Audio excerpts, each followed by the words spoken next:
Hello friends, welcome back to my channel. तो आज हम देखेंगे यूटेट पेपर 2 2019 की 5 और क्वेश्चंस। इससे पहले 2 पार्ट इसके आ चुके हैं जिनका लिंक आपको डिस्क्रिप्शन बॉक्स में मिल जाएगा। अगर वीडियोस पसंद आती हैं तो प्लीज़ लाइक, शेयर और कमेंट करना मत भूलना, प्लीज़ कर दिया कीजिए अगर आपको लगता है कि वीडियोज़ हेल्पफुल हैं तो। ठीक है, पहला क्वेश्चन देखते हैं। 2 cubes each 12 centimeter edge are joined together end to end the surface area of the resulting cube। इसने कहा है कि अगर आपके पास एक क्यूब है, क्यूब क्या होता है जिसमें आपकी लेंथ, ब्रेड्थ और हाइट तीनों सेम होती है, लंबाई, चौड़ाई और ऊंचाई तीनों अगर सेम हो जाती हैं तो वो हमारा क्यूब होता है। तो इस टाइप के इसने क्या किया है, 2 क्यूब्स को ऐड कर दिया है। ठीक है, जब एक क्यूब ये था, दूसरा क्यूब उसके साथ में उसने जोड़ दिया है, तो उससे सिर्फ क्या होगा, जो उसकी लेंथ होगी, जो नया क्यूब, 2 क्यूब को जोड़ दिया, जो पहले वाला क्यूब है उसकी भी लेंथ, ब्रेड्थ, हाइट तीनों 12 हैं, दूसरे वाले क्यूब की भी उतनी ही है। तो जब दोनों क्यूब को जोड़ दिया गया है तो जो अगर पहले वाले की लेंथ 12 थी, दूसरे वाले की भी लेंथ 12 थी, तो जब दोनों को जोड़ दिया जाता है तब जो न्यू क्यूब आता है उसकी जो लेंथ हो जाती है वो आपकी 24 हो जाती है। ठीक है, सिर्फ और सिर्फ लेंथ में चेंजेस आता है। ठीक है, जो उसकी चौड़ाई थी उसमें कोई चेंज नहीं आएगा। 2 क्यूब लेना है एक साथ के, उनको ऐड करके देख लेना, आपको पता चल जाएगा। ठीक है, ना तो उसकी ब्रेड्थ, जो उसकी चौड़ाई थी उसमें कोई चेंज नहीं आएगा। तो जो उसकी ब्रेड्थ पहले कितनी थी, चौड़ाई जो थी उसकी 12 थी, वो 12 ही रहेगी, और जो उसकी हाइट थी उसमें भी कोई चेंज नहीं आएगा, वो भी 12 ही रहेगी। बस किस में चेंज आ जाएगा, उसकी जो लेंथ है उसमें चेंज आ जाएगा। देखो इसमें कोई चेंज नहीं आएगा। अब इसके पीछे कुछ इस टाइप से बना हुआ होगा ना, क्योंकि हमने 2 क्यूब ऐड किए हैं। ठीक है, हमने क्या किया है, 2 क्यूब ऐड किए हैं।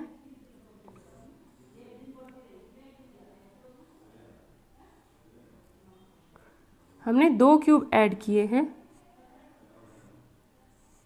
ठीक है, तो जो उसकी ये थी उसकी चौड़ाई, इसमें कोई चेंज नहीं आएगा। ये उसकी हाइट थी, इसमें कोई चेंज नहीं आएगा। सिर्फ ये उसकी लेंथ थी, 2 की लेंथ थी, तो इनको जोड़ देंगे तो लेंथ में चेंज आ जाएगा, जो कि लेंथ हो जाएगी डबल हो जाएगी। तो हमें जो नया क्यूब ये नया क्यूबॉइड बन जाएगा, ये अब घनाभ बन जाएगा। ठीक है, क्या बन जाएगा, घनाभ या फिर क्यूबॉइड। इसमें क्या होता है, लेंथ, ब्रेड्थ, हाइट तीनों अलग अलग हो सकती हैं। ठीक है, इसमें तीनों अलग अलग हो जाती हैं। भले ही ब्रेड्थ और हाइट सेम हो गई हो, लेंथ अलग हो गई, तीनों में से कोई भी एक चीज़ अलग हो जाए तो वो क्यूबॉइड या घनाभ हो जाता है। तीनों चीज़ें सेम होती है, क्यूब या घन उसे हम कहते हैं। ठीक है, तो इसने कहा है इसका जो सरफेस एरिया है वो निकालना है।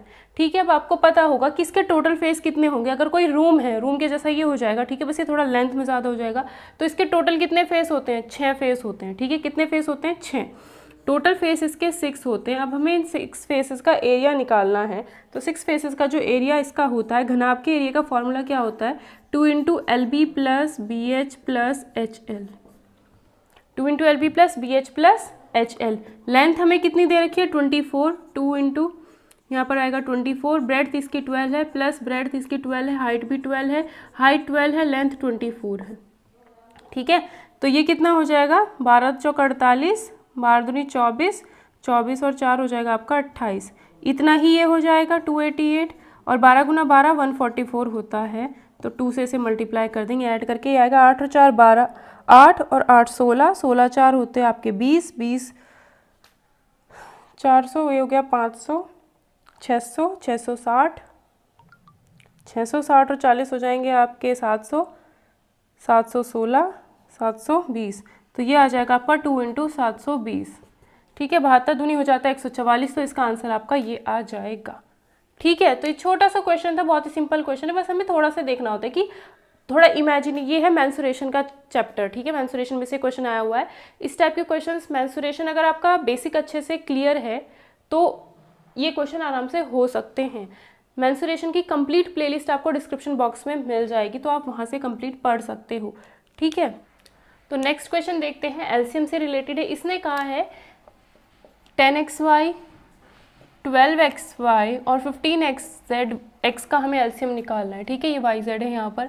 तो एलसीएम निकालने के लिए पहले तो 10, 12 और 15 का एलसीएम निकाल लो। ठीक है, 10, 12 और 15 का एलसीएम अगर आपको निकालना है तो सबसे आसान तरीका, तो चाहे तो आप अलग अलग कर सकते हो, जैसे जो बेसिक तरीका होता है उससे करो, नहीं तो सबसे आसान तरीका है 10 को आप लिख सकते हो 5 × 2।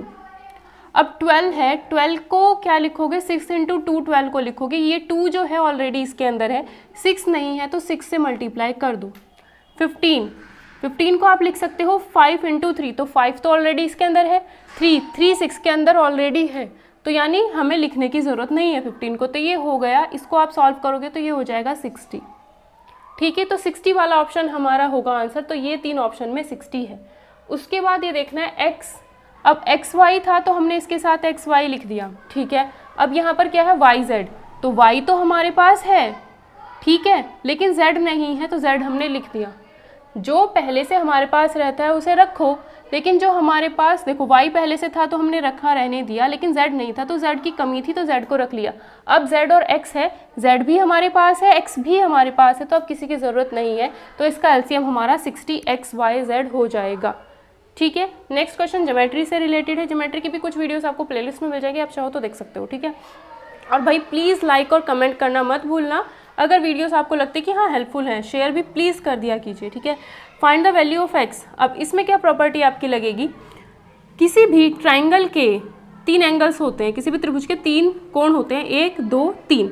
तो ये वाला कोण तो हमें पता ही नहीं, इस कोण की बात भी नहीं हमें करनी है, इस एंगल के बारे में बात भी नहीं करनी है। इसके बाहर जो ये एंगल बना है, ठीक है, इसके बाहर ये जो एंगल बना है ये हमें नहीं पता। इसके बाहर जो ये एंगल बना है ये हमेशा इन दोनों के जोड़ के बराबर होता है, इन दोनों के सम या फिर इन दोनों के योग के बराबर होता है। तो 110 is equals to 60 plus x हो जाएगा। 110 में से 60 जाएगा तो 50 आपको मिल जाएगा। x की वैल्यू आपकी कितनी हो जाएगी, 50 आपका आंसर हो जाएगा।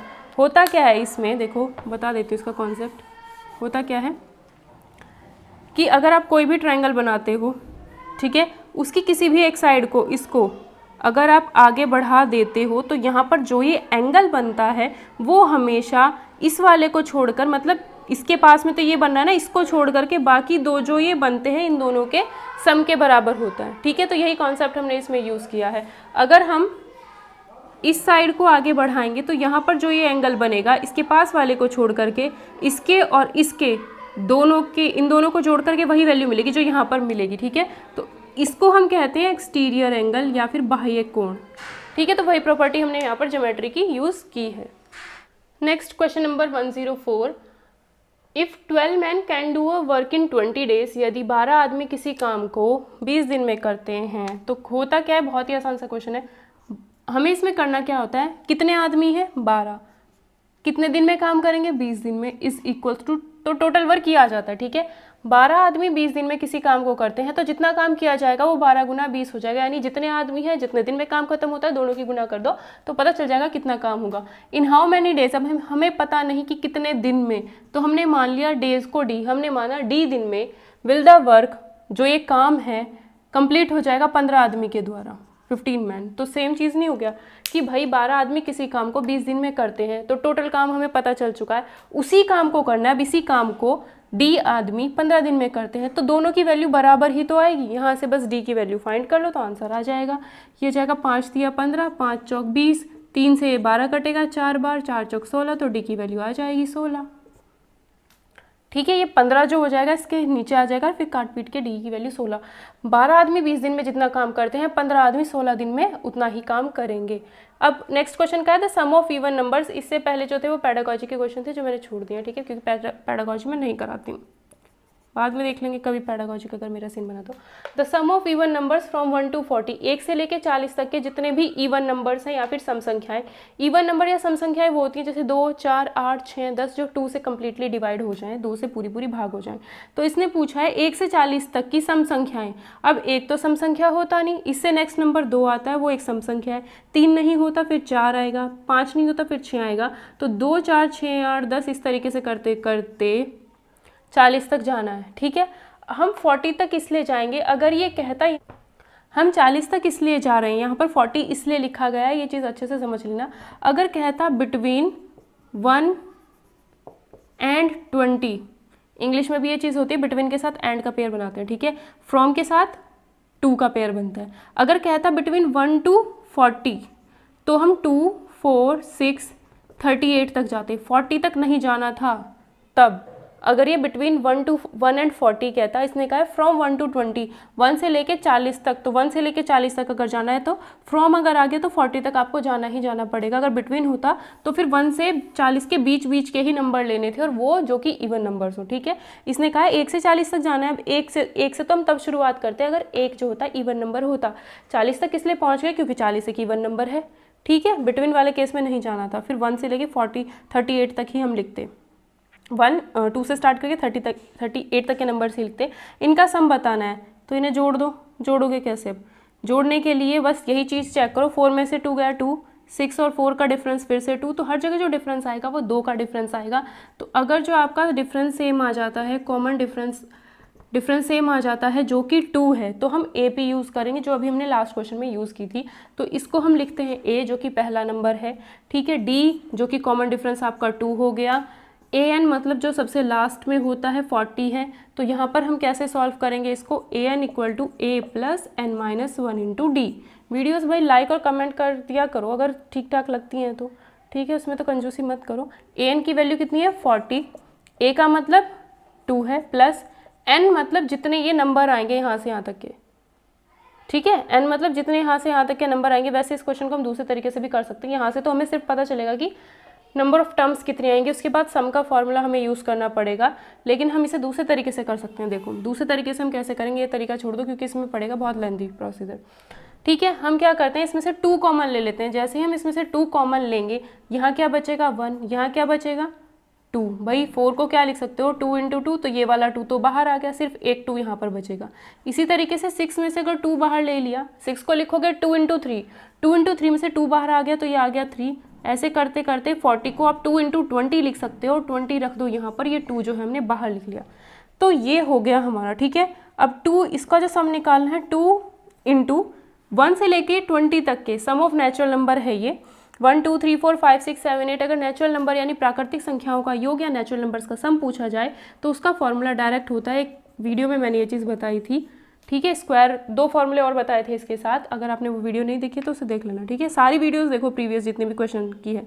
तो 1 से लेके 20 तक का सम बताना है। 1 से लेके 20 तक कितने नंबर्स होंगे? ये 1 2 3 4 20 ही नंबर्स होंगे, तो n की वैल्यू 20 ही है। तो 20 इंटू 20 प्लस 1 अपॉन 2, 2 से ये 20 कट जाएगा, 10 आ गया। 10 गुना 20 प्लस 1 हो गया हमारा 21। 10 गुना 21 कितना हो जाएगा? 210। तो आप इसको जोड़ोगे तो आपको मिलेगा 210। 210 गुना 2 कितना हो जाएगा? 420 इज द आंसर। ठीक है, तो इस तरीके से क्वेश्चन आसान पड़ेगा। 2 कॉमन ले लो, 2 जैसे ही आप कॉमन लोगे तो यहाँ पर 1 बचेगा, यहाँ 2, यहाँ 3, ऐसे करते करते यहाँ पर 20 बचेगा। ये आएगा आपका सम ऑफ नेचुरल नंबर्स 1 2 3 4 5 6। इन नंबर्स का प्राकृतिक संख्याओं का योग का जो फॉर्मूला होता है वो ये होता है। 1 2 3 4 कितने 20 ही नंबर्स होंगे, तो n की वैल्यू 20 रखी। 20 रखी तो इसको सॉल्व किया, 210 आया, तो इसका जो सम आएगा वो 210 आएगा। 2 से गुणा कर देंगे, 420 इसका आंसर आ जाएगा। अगर वीडियोस पसंद आती तो प्लीज़ लाइक शेयर कमेंट करना मत भूलना। और अगर आप यूटेट के लिए लाइव बैच ज्वाइन करना चाहते हो या किसी भी टेट एग्जाम के लिए बैच ज्वाइन करना चाहते हो तो डिटेल्स आपको स्क्रीन पर मिल जाएंगी।